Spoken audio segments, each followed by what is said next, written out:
What to look for in a good breakout? Whenever you're trading breakouts, it's very important to select the breakout with the highest quality.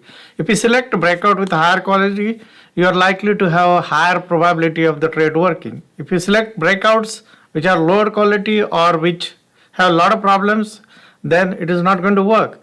And knowing which breakout is good and which is not a good breakout is the real skill in becoming good in short-term swing trading. So in this video, I'm going to show you what I look for in a good breakout, and also I will show you a post which you can go and look at which has much more detail in it and which I wrote in 2014 showing what to look for in a good breakout. So whenever you have a breakout, let's say today, if you're looking at like say let's go to today and you're looking at say a breakout which is AV'd, right? Here is the stock which went up and then it has a sideways move and then now it is breaking out, right? And so here this is a good quality breakout because you have a first leg which was very good linear, stock kept on going up, had a small pause and then it is going up, right? Here this is another example of a good breakout. Here the stock was up almost 22%, then it has an orderly breakout. A day before the breakout, it is just 1.09%, so it's not up much, and it is breaking out, it is closing near high. So this is another one good breakouts, which is first leg, which was very orderly, and it was around 12%. Then orderly pullback, volume was low in it. Yesterday was just a 1.24%, nothing happening, breaks out, closes near high. That is the good breakout. Here, this is a breakout, again, but yesterday it was up. So this is a kind of breakout which can be problematic because this is already up 2 days and it's not closing near low high. So that is not the kind of breakouts which you want to be prioritizing. While this is a breakout which is good because stock is up and then it is going up. So these are 4 examples, but like let's look at some examples from couple of days ago of kind of stocks which show up, and it will give you a good idea about, there are many stocks which show up in breakouts, but not every stock is a good breakout to buy. Here are some of the things on this particular day. This is how this breakout looked, and this is where I bought this on this particular day, and this is what happened after that. So if it was a good quality breakout because it had a first leg, the correction was orderly or the base was orderly, and you had a very low range day or a day which was in absolute terms was up only 2 cents, and from there was a breakout and it worked very well for 3 days, and in 3 days the stock has gone up 17%, right? Look at DAC. Now DAC was a breakout which I bought on this particular day. Again, you have a first leg, you orderly, you have a negative day, it is breaking out and it is breaking near it is closing near high. And see what has happened since then. The stock is a high price stock. It has gone up 8%, $8, right? Look at GFS. This is a good quality breakout because stock was up. There was a this was a consolidation. This was a narrow range day. This was just down 0.5 cents. If you look at it, just down 5 cents here. And now, after that, the stock had a breakout, and from that breakout, before reverting today and giving up some of the gains, the stock was up 16% in 2 days. And if you look at it from the breakout day from here, like the stock was up 30%, right?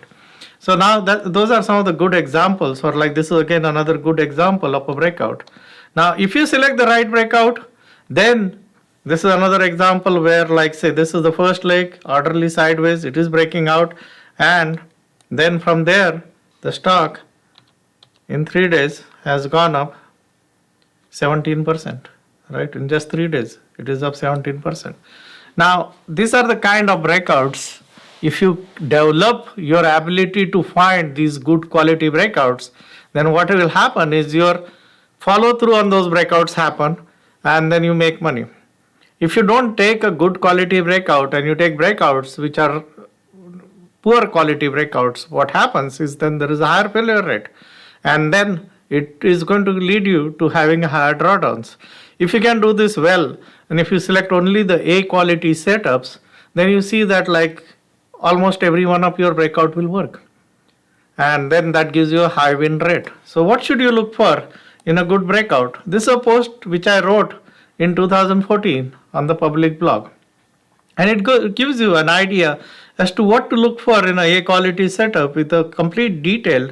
Means so much detail is available on my public site and also in the videos which I've done previously, that if you are really serious about making money and you want to really learn, if you go through some of these videos and if you see the post, it gives you everything which is required. A formula, complete formula is given to you with a turnkey formula. All that you need to do is to turn the key.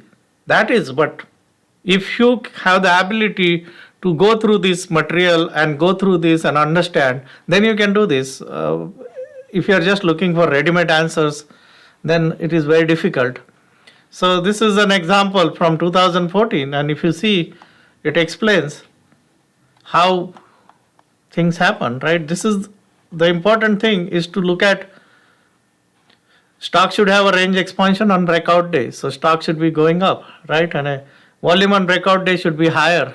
If you can't read it, I'll increase the size of this thing so that you can read it, right? And make it more bold. So stock should have a range expansion on breakout day. That means it should be up. Like if you see the stocks which I showed you, they're all up for the day. Like if you see the stocks from today, they're all up for the day. Avid is up 5.35%. Unit is up 5.68%. AXJN is up 11%. Anjo is up 6.15%, right? So it should be up. Volume on breakout day should be higher. All of these, why, like that is a preferable, but I'll also take something which has got a range expansion and the volume may not be there.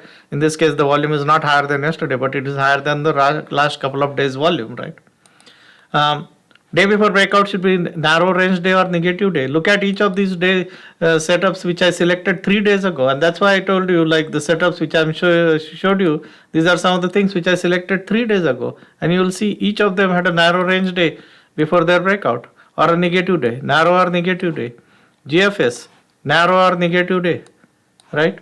PRSCT, narrow or negative day. So if you follow these guidelines, you should be able to find good setups. Pre-breakout, there should not be many 4% breakdowns. If you see each of these breakouts which I selected, there was no 4% breakdown. When there is a 4% breakdown, it shows in red. You see that there is no 4% breakdown in the base immediately. There was one 4% breakdown, but that was few days ago, and the stock recovered from it. Here also there was one 4% breakdown, but the stock recovered from it. So it should not be more than one 4% breakdown. Okay. Stock should have linearity in prior action. That means like in these stocks, like see here, this was having a very good action here. So linearity was there, and that's why it went up, right? Similarly, this stock in its previous move was going up it wasn't choppy. It was going up in a smooth manner. Similarly here, like in this particular move, the stock went up very smoothly, or PRCT went up very smoothly up. Then there is a consolidation. So what you want to buy when you are looking for volume during consolidation should be preferably orderly. Stock should close near high on breakout day. So these are some of the things. And you can read this post. It is there on my free site. And there are a lot more posts like this. If you are one of those person who is looking for like real details about the methods, you can go through many of these posts. And there are hundreds of them, or so many of them. And you will be able to find many of these trades on your own. So if you start using the guidelines for finding good breakouts, then the breakouts which you select tend to go up. It is not buying any and every 4% breakout. It is specifically buying a breakout which meets a certain conditions. And if it meets a certain conditions, then the probability of it going up is 70-80%. If it doesn't meet those conditions, if it is up 2 or 3 days, none of these stocks which I selected were up 2 days in a row, right? If you select those stocks right way, then you will see that there is a higher probability. And when there is a higher probability, these stocks make in just 2 or 3 days, 17%. You can see it for yourself. This particular stock in just 2 days is up 8%. JFS in just 2 days was up 13% before giving up some of the gains. PRCT again and again. If you run the scans, you will find them much earlier. So you're not necessarily going to be buying an 18% breakout. You'll find them much earlier because they will be showing in your scans much earlier, right? Similarly, today, if you're running the scans, you would see many of these stocks much earlier, or you can find them much earlier. But even if you find them earlier, the important thing is to use a checklist like this. If you use a checklist like this, then you will find better quality setups. If you use a checklist, then you should be able to select the best looking setup. This is an example of how a stock should look before a breakout. And if you select those kind of breakouts where there is a momentum and there is a momentum pause, and from the momentum pause the stocks breaks out, then you can make money. So for those of you who are really serious about making money using breakouts, study some of these things. Put together your own books of patterns like this from recent time, not from 1986 or 1987 or 1982. There is a tendency amongst people to tell you, okay, look, you should have only bought Cisco in then, but Cisco happened many years ago, or Taser happened. What is happening currently? These are examples from last 3 days, right? Look at examples from last 2-3 days and then put together guidelines like this. And if you can do that, and if you create this pattern memory in your brain, there should be no reason why your breakout success ratio should be very high.